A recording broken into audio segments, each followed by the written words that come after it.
ღმერთის სიყვარული არის. ეს არის ის სიტყვები, რომელიც არის ერთადერთი უნიკალური სოფლიო რელიგიურ წიგნებს შორის.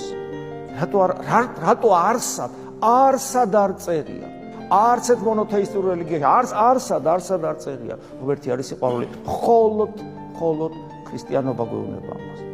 ამას ხო თავისი ლოგიკა აქვს. არ აქვს თქვენ გონიათ ლოგიკა, შემთხვევით არის ესე, ამას თავისი ძალიან უმტკიცესი ლოგიკა აქვს, რომელიც ადასტურებს ქრისტიანობას როგორც ერთადერთ ჭეშმარიტებას, ანუ ერთადერთ ობიექტურ სინამდვილეს, რომელიც ყველა ადამიანს, მათ შორის სხვა რელიგიის ადამიანებსაც პასუხისმგებლობის წინაშე დააყენებს თავის დროზე. როცა ხედავ, რომ შენთან ეს არ არის და აქ არის, მინიმუმ უნდა დაფიქრდე, რატომ არის აქ და რატომ არ არის სხვაგან. რა, ვერ ჩაწერდნენ თუ რა, სიყვარულს ყველა ეტყობოდა.